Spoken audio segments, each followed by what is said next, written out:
It's time for Lefties Losing It, and let's start with this bit of wisdom from the man who wants to be president. Yes, Tim Walz, the worst ever vice presidential candidate, wants to go one better and be the worst ever presidential candidate. Listen here as he argues that Democrats should have gone harder embracing DEI, wokeness, open borders. We let them define the issue on immigration. We let them define the issue on DEI, and we let them define what woke is. We got ourselves in this mess because we weren't bold enough to stand up and say, you damn right we're proud of these policies. We're going to put them in, and we're going to execute them. Republicans everywhere should be praying that the Democrats listen to him, because they will never, ever win the White House again if they double down on that idiocy. Now, talking about doubling down on idiocy and lunacy, time to check in with the ladies of The View. And here, Joy Behar claims that no sitting president has ever criticised his predecessor before Donald Trump. She actually said this. They also have a tendency to blame the Biden administration. Yeah. It's like, move on. That ship has sailed. I never remember in my lifetime a sitting president trashing a previous president. I've never heard that before. Your hero, Joe Biden, wanted to put his predecessor in prison, Joy. We don't have time for all the hours upon hours of footage of Joe Biden trashing Donald Trump. So here's just 20 seconds of him repeating a dangerous debunked lie about Donald Trump, and then saying we should lock him up. When the president was asked what he thought had happened, Donald Trump said, and I quote, "There are very fine people on both sides. My God." That's what he said. Bizarre. It sounds like if I said this 5 years ago, you'd lock me up. We got to lock him up. Now to a woman who would no doubt be a finalist in the Victim Olympics. Here is a woman living in the West choosing to subjugate herself behind a niqab, a dehumanising face covering, and then complaining about how hard it is to eat in public. I was struggling to eat in a veil at the beach, and this happened. Usually it's a struggle for me to eat outside anywhere, and sometimes I can always just pull up my veil like this, eat through here. But I actually found a better solution. This is my solution, guys. We actually have a tent. There is a window, so I can just put it down when I'm eating, have my bagel, turn around, and lift my veil and eat this way. Everything's covered, right, Nags? You can't see anything? You can't see anything, no. I can also turn around and eat. I just have to put this up. Can I have a bite? No. Can I be in there when you're eating? I don't want you in here when I'm eating. Bye. Hey, but isn't it so sad that you have to rely on a tent to eat? Yeah, it's sad, so make more female-only accessible places. Oh dear, it's like chopping off your legs and complaining about not being able to walk. You know what? There are a number of Muslim-majority countries, more than 50 in fact, where you can have all sorts of women-only areas, and those countries are also full of millions of oppressed women, many of whom would love to be free of the veil, to be free in the West. Perhaps you can swap places with one of them. Now, let's hear from a couple of our celebrity friends. They are always so in touch with everyday folk, so insightful and not at all self-involved narcissists. Here is Cynthia Erivo bleating about preferred pronouns. Hers are they, them. She identifies as a plural. It isn't easy. None of it is. Waking up and choosing to be yourself, proclaiming a space belongs to you when you don't feel welcomed, teaching people on a daily basis how to address you, and dealing with the frustration of reteaching people a word that has been in the human vocabulary since the dawn of time. They, them. Words used to describe pedantically two or more people, poetically a person who is simply more. Oh, so if you don't want to deliberately mangle the English language to pander to the likes of her, then you're being pedantic. Don't you know she's more, she's so much more. You know what? This next gal argued the they, them message so much better. They, them, energy! They, them, energy! Oh, I love her. Never stops being funny. But let's go back to our insufferable celebrities. And here is Bob Geldof. It's been decades since he released anything that anyone wants to listen to. But here he is with another unhinged diatribe about Elon Musk. And here he says that he hopes to see teenagers mess with Elon's wealth. If I was 15 or 16, I promise you what I definitely do, just for the lols, I would organise a boycott of all things Musk. I would organise a boycott of Starlink, Tesla, Twitter, X. And I'd do it because I'd nothing to lose. But how amazing if you could mess with this guy's vast, inappropriate wealth. Now, we are seeing a lot of Elon Musk-inspired derangement from lefties. Watch these damaged people scream shame at a dude in a Tesla.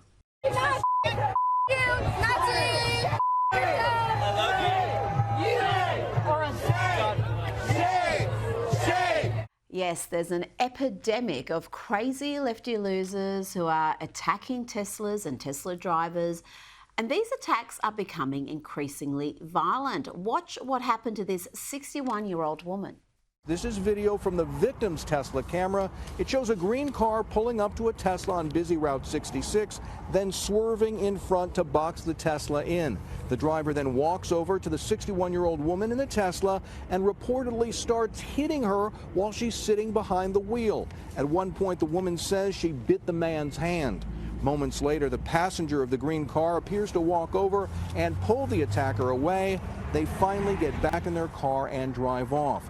We spoke to the victim today, who said she was terrified and can't understand why anyone would do this. I'm ashamed of our society and what they're doing. The victim, along with the other Tesla owner who received a threatening note and text, have both now signed up for a gun safety course at a gun range north of Flagstaff.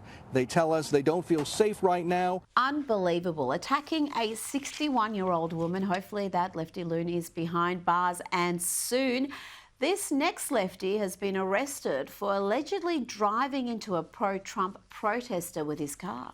We just learned that a 70-year-old man was arrested after Meridian police say he hit another man with his car during today's demonstrations at the Tesla dealership in Meridian. Police say 70-year-old Christopher Talbot of Meridian made an obscene gesture towards a counter-protester and then hit him with his car. Police say the victim had been driving a truck with pro-Trump flags and had just parked and gotten out of his car when Talbot hit him. Joining me now is Newsweek's senior editor-at-large and Article 3 Project Senior Counsel, Josh Hammer. Josh, someone is going to get killed soon if the left don't stop this lawlessness, this unhinged violence. Well, unfortunately, Rita, if there's one thing that we know about the left going back at least as far as Karl Marx, frankly, you could probably go back at least even further to the French Revolution in the late 18th century.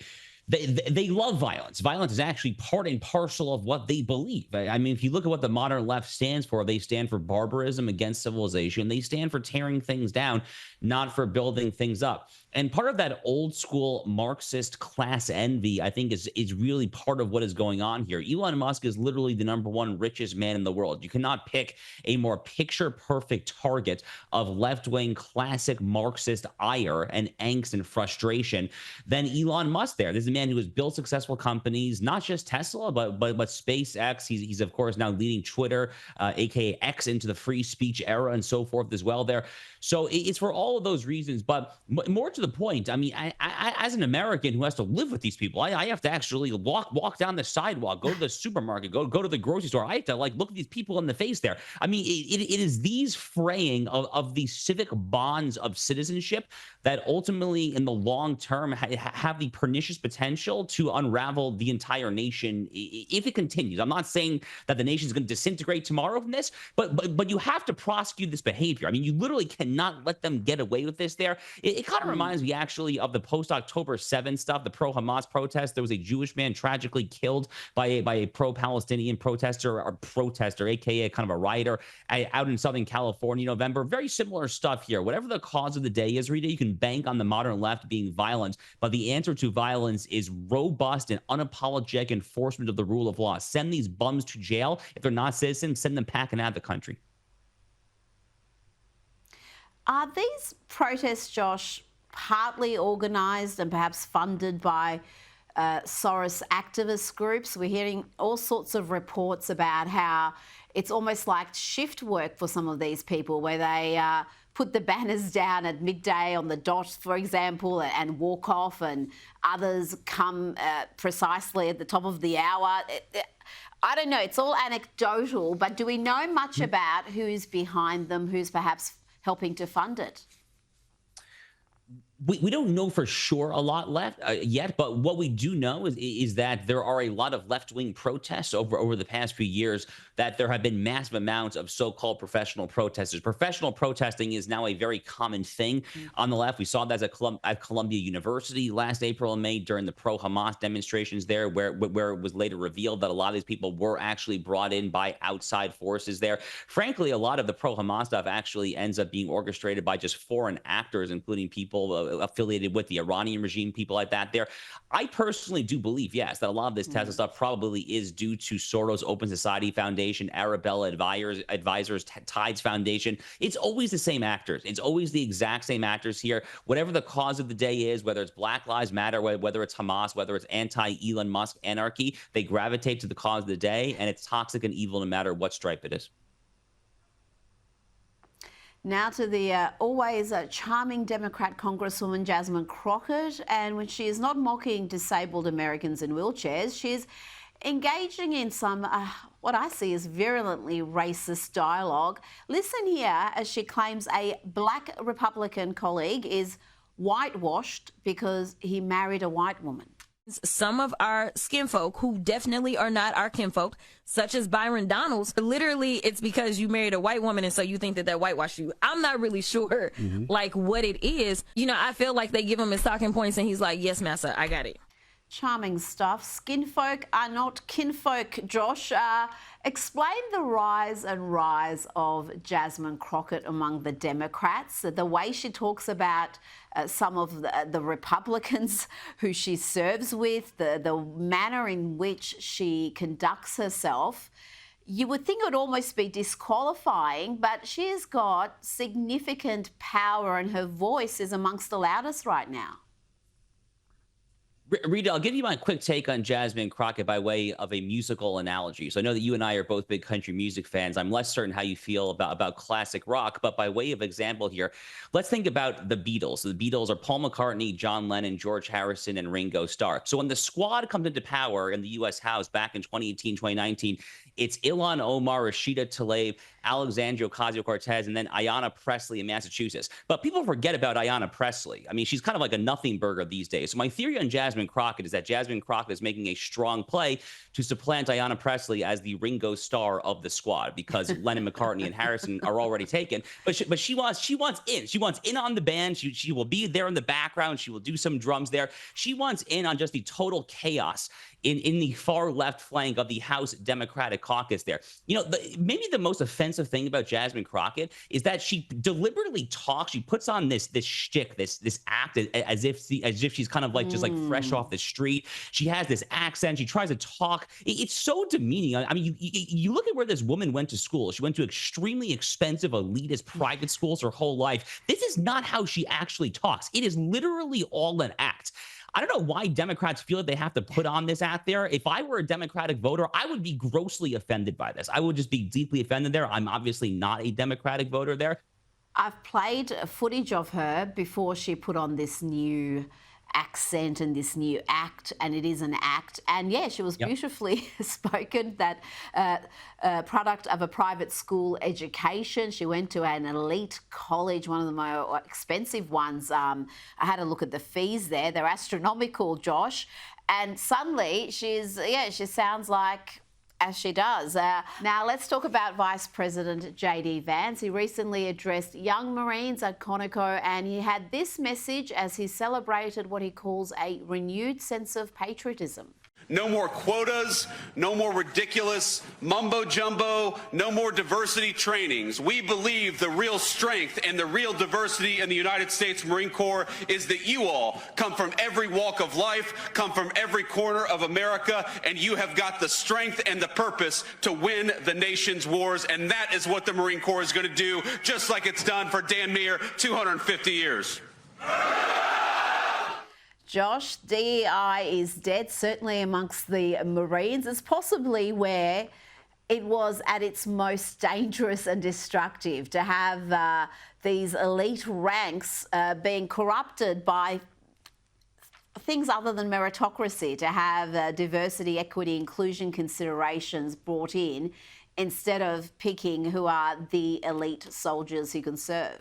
So this was all along one of my top arguments for J.D. Vance actually being vice president of the United States in the first place. I argued this for months and months prior to Donald Trump picking him.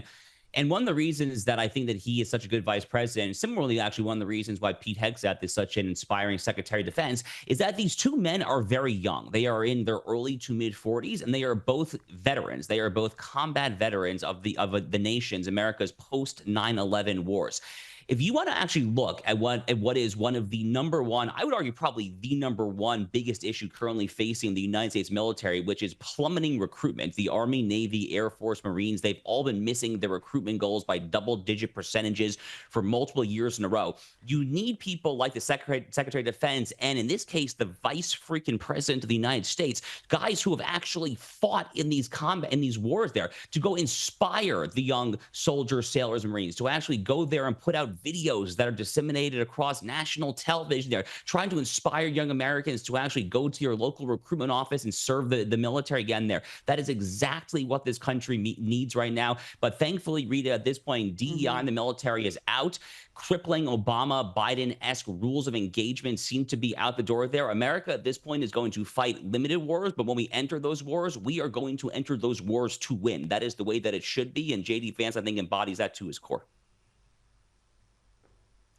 Now to the activist judges who think they can overrule the duly elected president. This is the real constitutional crisis, if you ask me, Josh. And the New York Post reports that the daughter of DC District Court Judge, Chief Judge James Boasberg, he's the one who tried to stop the Trump administration from deporting gangbangers to El Salvador. Well, the daughter is employed by a non-profit that received millions in government funding and opposes the Lake and Riley Act. His wife is also reportedly involved in a pro-abortion NGO, partly funded by USAID.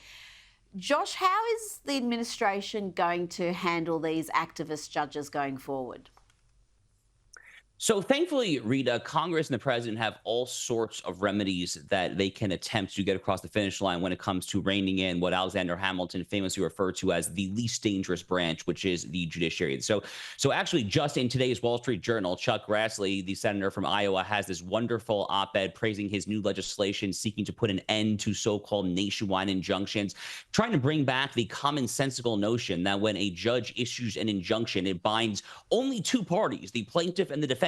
What a concept, this notion that a judicial ruling could actually just bind the people before the court there. So that's one very basic thing. Congress could also enact so-called jurisdiction stripping legislation. They could basically just take certain types of substantive jurisdiction, whether it's immigration law, abortion law, whatever they want to, literally just take it away from federal judges, then move it to state courts. That is something that I've been arguing since my law school days should actually be much more frequent.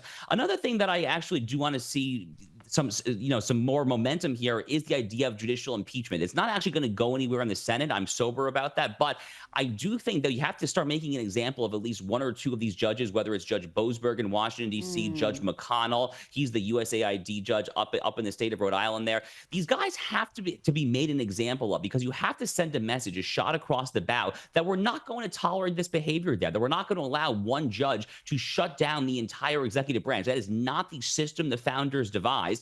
And thankfully, I think President Trump and his allies in Congress do acknowledge this. They understand that it's only a question of time, frankly, until these lower court judges are put in their place. Josh Hammer, thank you so much for your time tonight. Thank you, Rita.